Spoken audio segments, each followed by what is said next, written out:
Hola, bienvenidos al tercer programa de Rincón Audiovisual, un espacio dedicado al cine y al arte de la imagen y del sonido. El día de hoy vamos a aprender sobre montaje y edición. También vamos a estar conversando con Ornella Fiorucci, una artista audiovisual multimedial de aquí de Santa Rosa. Además, les vamos a recomendar una película grabada aquí en La Pampa y, como siempre, la consigna de la semana en donde les vamos a pedir que hagan algún video en sus casas y nos lo manden. Así que prepárense para este viaje del montaje. Ya que vamos a estar hablando sobre montaje y edición, ¿de qué se trata? Muchas veces se dice editar y montar como si fueran sinónimos.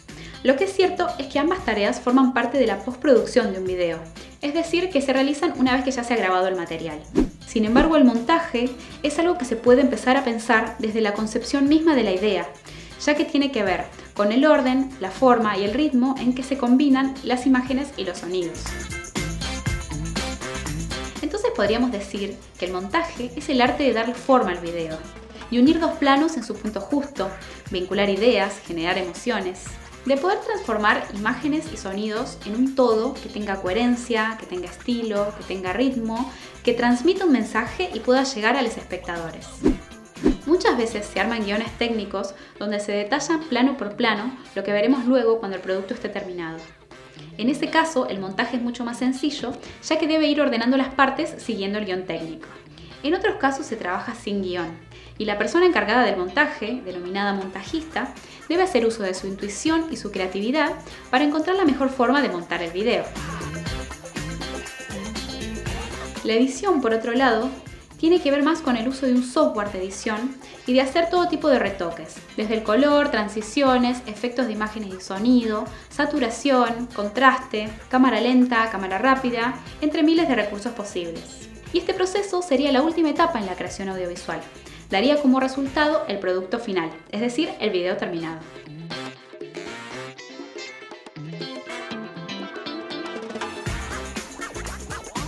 Si nos remontamos a los inicios del cine, podemos notar que se utilizaba el recurso de grabar más para documentar algún acontecimiento de la realidad que como un hecho creativo. La novedad del descubrimiento del cinematógrafo puso foco en su capacidad para inmortalizar momentos y en la curiosidad de ver imágenes en movimiento, más que pensar en la capacidad de este nuevo invento para ponerlo a disposición de la creación artística. Y una vez que se empieza a desplegar la creatividad, a contar historias, la cámara se mantenía fija, simulando la mirada del público y más alejada de la acción. En aquel momento todavía no se utilizaban distintos planos ni movimientos de cámara. Y si bien la duración de los rollos fílmicos y por ende de las tomas se fue ampliando con el tiempo, durante largos años se mantuvo esta forma de contar más parecida a la del teatro. ¿Sabías que un día de 1896, en París, Francia, un hombre se encontraba filmando la calle?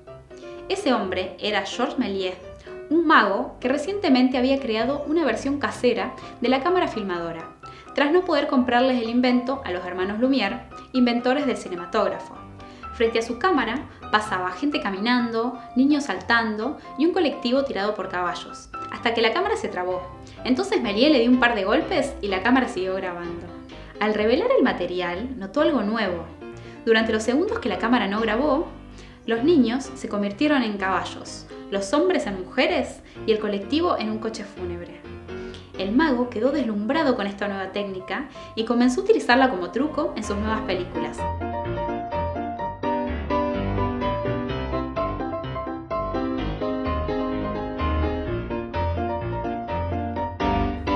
Bien, retomando con la historia del montaje. Hasta ahora vimos que en los inicios del cine no existía el lenguaje cinematográfico, sino que las tomas eran fijas, simulando la mirada del público y pareciéndose más a un espectáculo teatral o a una escena cotidiana filmada. Sin embargo, existieron cineastas que comenzaron a innovar en el campo. Uno de los más relevantes es de quien hablamos recién, el realizador y mago francés Georges Méliès, quien fue uno de los primeros en experimentar con el material haciendo uso de la magia del montaje en sus películas.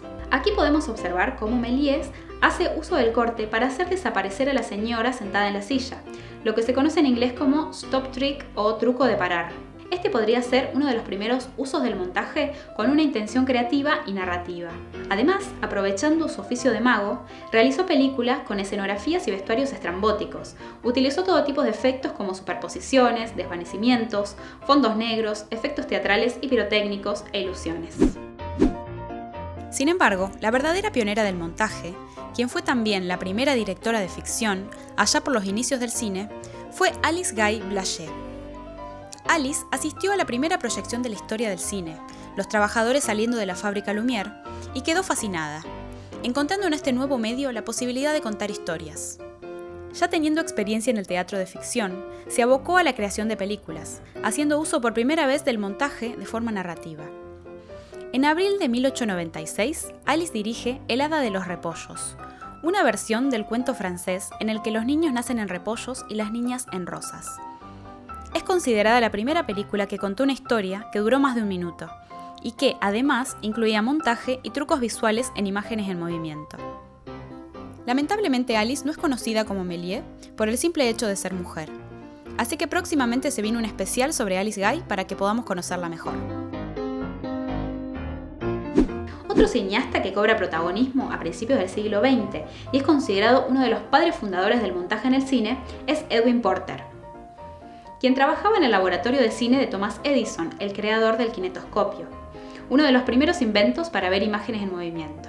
Porter realiza las primeras innovaciones respecto al montaje cinematográfico con su película La vida de un bombero americano, estrenada en 1903, un cortometraje que contaba con un argumento más elaborado y utilizaba un plano detalle, es decir, un plano más cercano.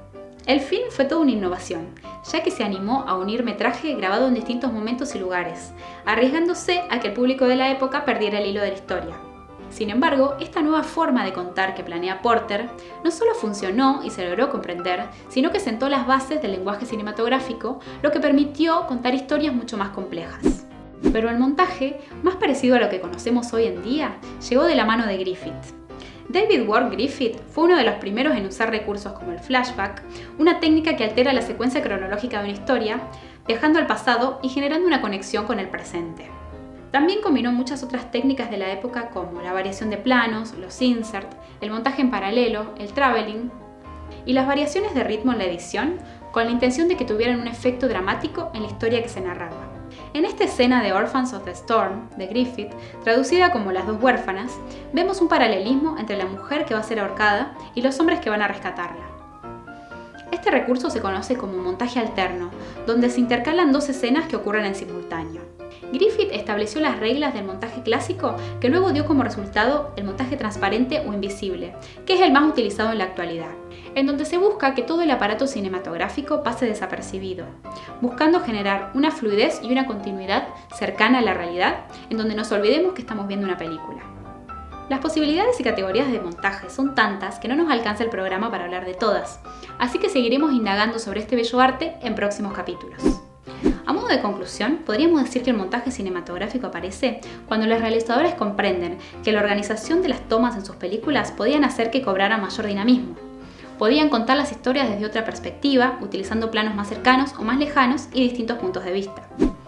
En ese momento se empieza a reconocer la expresión del cine como arte en sí mismo, con su propio lenguaje, por lo que podríamos decir que gracias al montaje nace el lenguaje cinematográfico y audiovisual. Quédense por ahí cerquita que ya venimos con Ornella Fiorucci.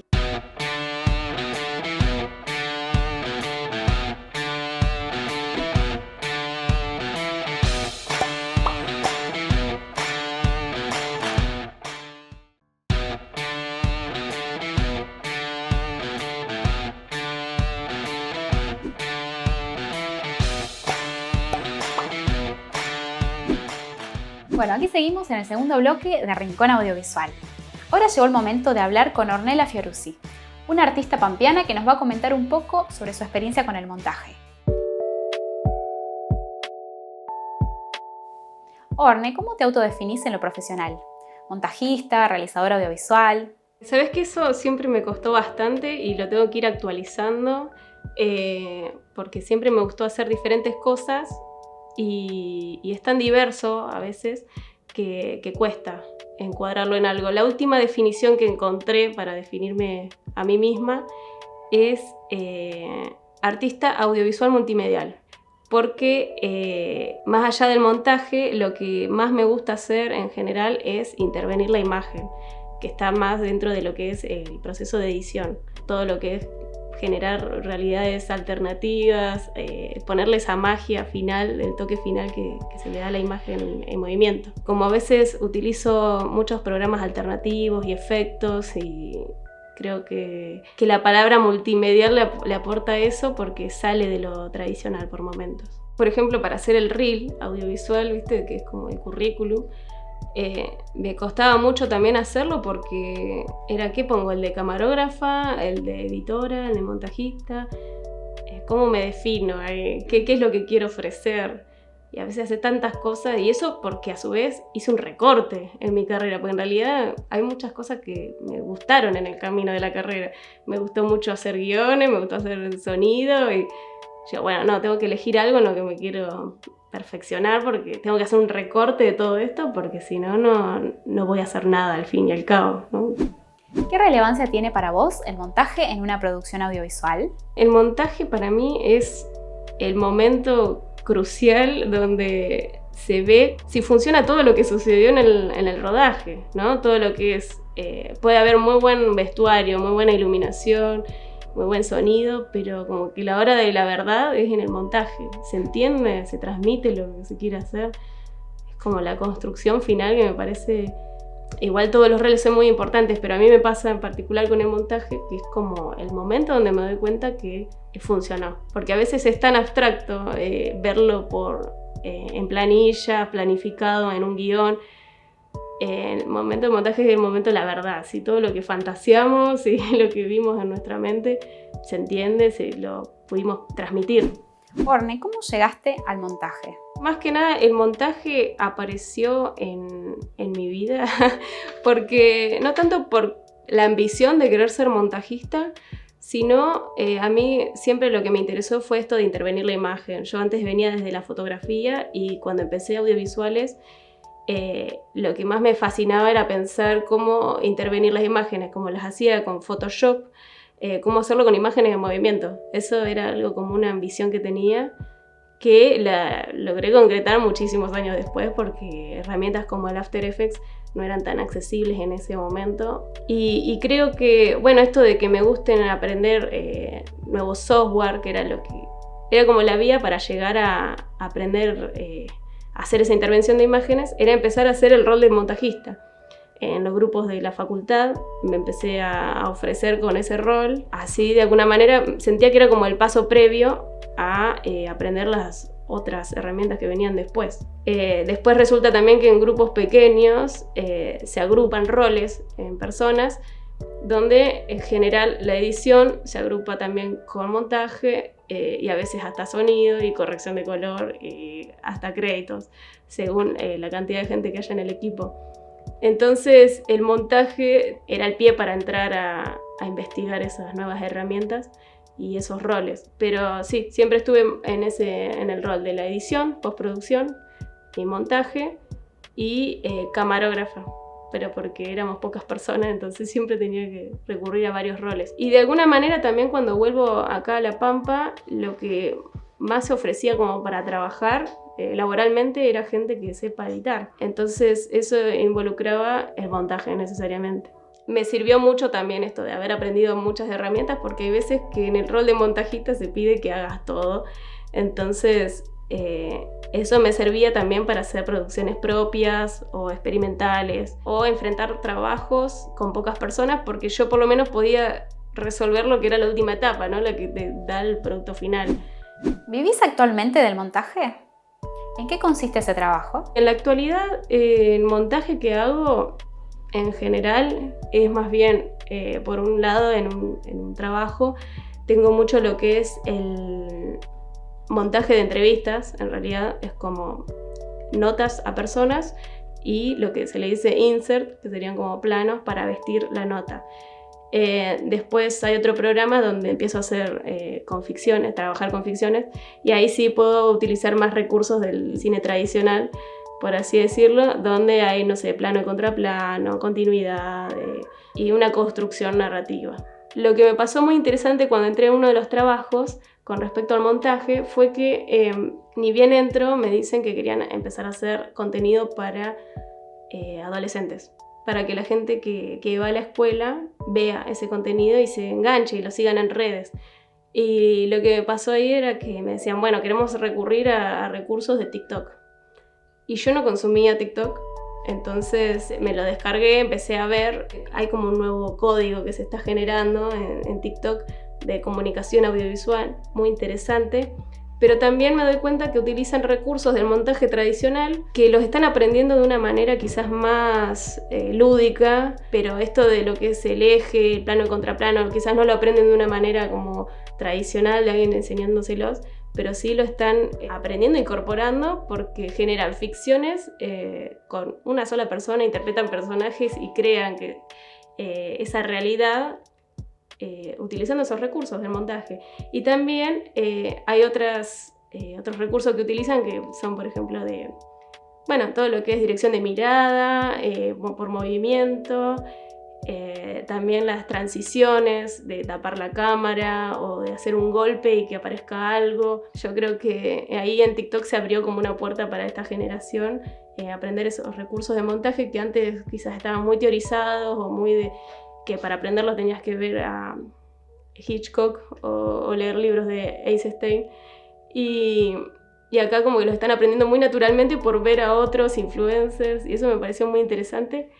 Y bueno, y ahí empecé a tener en cuenta también esos recursos para los contenidos que generábamos en ese espacio.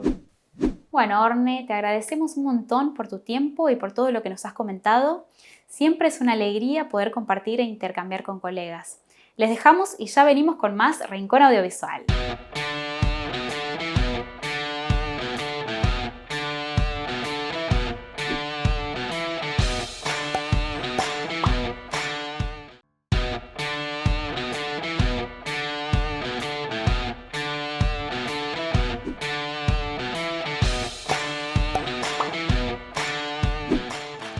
Bueno, aquí seguimos con Rincón Audiovisual. Esta semana le vamos a recomendar la película Los hijos de Cerda, estrenada en 1978 y dirigida por Jorge Prelorán. La película fue filmada en nuestra provincia, en un monte cercano a la localidad de Conelo y también en Santa Rosa. Trata sobre la vida de una familia de hacheros, de cómo su trabajo y su rutina, las injusticias en las condiciones laborales y de un Estado prácticamente ausente. Sixto trabaja como hachero desde hace 40 años, desde que partió de su Tucumán natal, recorriendo el país hasta establecerse en territorio pampeano, en un momento en que la escasez de carbón a nivel mundial impulsó la explotación de la leña de caldén. Durante esos años, miles de hacheros trabajaron en la producción de leña, hasta que el mercado dejó de ser rentable y solo quedaron algunos. Entre ellos, Don Sixto y su familia, para deforestar la tierra con el fin de la explotación agrícola. La paga por el trabajo, las condiciones laborales, las condiciones de vida y las dificultades de salida de ese espacio hacen que Sixto y su familia sean prácticamente esclavos de quienes los contratan, por un porcentaje mínimo de la ganancia que les generan. La película fue dirigida por Jorge Prelorán, un cineasta argentino radicado en Estados Unidos, quien dedicó su carrera a la realización de documentales, muchos de ellos para la Universidad de California, institución donde se formó y luego ejerció como docente. Los hijos de Cerda, como el trabajo de Prelorán en general, se consideran parte del cine etnográfico. A partir de la elección de un personaje y recursos audiovisuales como la observación participante y la entrevista abierta, el director busca describir e interpretar de manera sistemática la cultura de distintos grupos humanos o comunidades. Esta identificación de su cine con la antropología es algo de lo que Prelorán renegaba, como podemos ver en esta entrevista que le realizaron Carlos Mazota y Paulo Campano en 1999. Yo después empecé a hacer mi cine, en el cual tomaba un individuo y eso es muy mío. Es lo que se llamó en Estados Unidos etnobiografías, para darle un nombre. Pero no son documentos puros, antropológicos. Hay un poco de manipuleo, hay mucha edición, hay una necesidad de armar una película que es una obra de arte y no de documentación. ¿Qué quiere decir? Que tiene que tener un lenguaje específico, dramático, para que el espectador lo tome como una obra que conoce, que está dentro de una fórmula. Y hay que seguirlas. Tiene que tener drama, tiene que tener tensiones, tiene que haber un clímax al final. Y bueno, eso es porque yo soy un dramaturgo, no un antropólogo.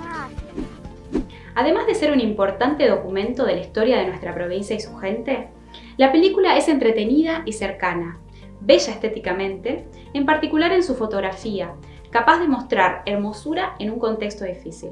Para cerrar, les dejamos con esta anécdota de Prelorán sobre la proyección de su película Cochengo Miranda, que realizó también aquí en La Pampa.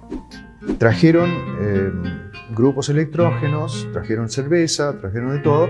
Se hizo una fiesta popular increíble y entonces fue el gobernador y un séquito de, no sé, siete autos. Todos al medio de la nada, ¿no? 400 kilómetros vinieron para ir a eso.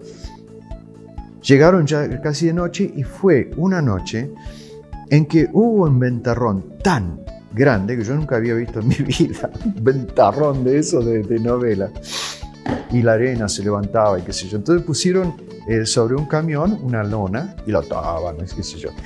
Entonces empezó la película y los ruidos de la película estaban rugidos del viento y qué sé yo.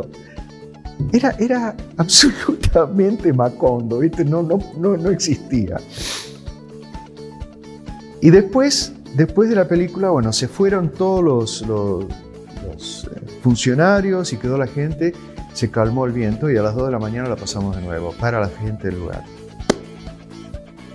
¿Para qué?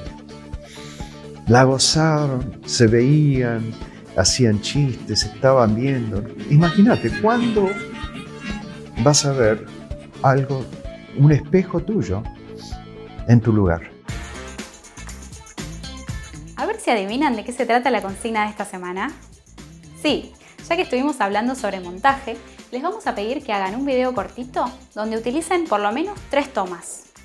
Pero paren, ¿qué es una toma? Es desde que se comienza a grabar hasta que se corta.